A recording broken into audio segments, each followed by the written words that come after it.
वर्ष 2024-25 के बजट में मिडिल क्लास फैमिली को मिलेगा फायदा। सरकारी योजनाओं को लेकर बहुत बड़ी घोषणा अंतरिम बजट में नहीं की गई। वित्त मंत्री निर्मला सीतारमण ने कहा कि प्रधानमंत्री आवास योजना के तहत अब तक 3 करोड़ घर बनाए जा चुके हैं। इस बार 2 करोड़ नए घर बनाने का लक्ष्य रखा गया है। सभी आशा कर्मी बहनों, आंगनवाड़ी कार्यकर्ताओं को आयुष्मान भारत योजना के दायरे में लाया जाएगा। 1 करोड़ घरों में 300 यूनिट सोलर बिजली फ्री दी जाएगी। 2 करोड़ नए घर प्रधानमंत्री योजना के तहत बनाए जाएंगे। लखपति दीदी योजना के तहत 3 करोड़ लखपति दीदी बनाई जाएंगी। ब्लू इकोनॉमी 2.0 के तहत नई योजना शुरू की जाएगी। आवास योजना के तहत 70% घर महिलाओं के नाम होंगे।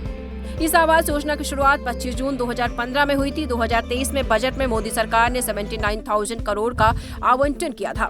2022 में बजट में पीएम आवास योजना को 48,000 करोड़ रुपए मिले थे। आपको बताते चलें, 5 सालों में मनरेगा पर 19.4% खर्च कम हुआ है। आवास योजनाओं पर सबसे ज्यादा खर्च हुआ है। स्वच्छ भारत मिशन पर भी पैसे लगाए जाएंगे। पीएम ग्राम सड़क योजना के लिए भी फायदा मिला है। पीएम आवास योजना और पीएम किसान योजना, मनरेगा के लिए सरकार ने बहुत सारा फायदा किसानों को दिया है। महिलाओं को आर्थिक रूप से सशक्त बनाया जाएगा। इसके माध्यम से स्वयं सहायता समूह से जुड़ी भारत की 2 करोड़ महिलाओं को जॉब देने के लिए ट्रेंड किया जाएगा। पीएम कौशल विकास के लिए इसके अंतर्गत बेरोजगार युवाओं को कौशल यानी स्किल की ट्रेनिंग दी जाएगी। इसमें 1.5 लाख रुपए तक लोन मुहैया कराया जाता है। ये योजना 15 जुलाई 2015 को शुरू की गई थी। पीएम किसान सम्मान योजना में एलिजिबल किसानों को हर 4 महीने में 2-2 हजार रुपए दिए जाते हैं, यानी सालाना कुल 6,000 रुपए की आर्थिक मदद किसानों को मिलती है। प्रधानमंत्री आवास योजना, इसमें आपको बताते चले, देश के सभी बेघर नागरिकों को केंद्र सरकार की उस योजना के तहत आवास दिया जाता है और इस योजना का फायदा शहरी और ग्रामीण दोनों ही ले सकते हैं।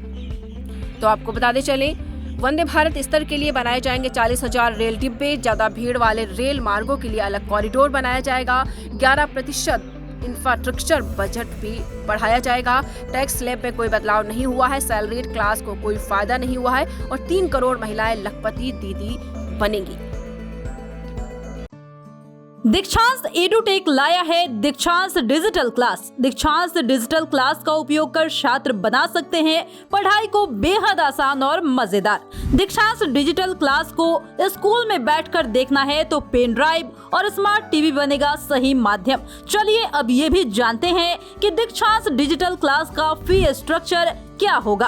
नर्सरी से लेकर यूकेजी के लिए 7,000, नर्सरी से लेकर दूसरी कक्षा के लिए 12,000, नर्सरी से लेकर 5वीं तक के लिए 18,000, नर्सरी से लेकर 8वीं तक के लिए 24,000, नर्सरी से लेकर 10वीं तक के लिए 30,000।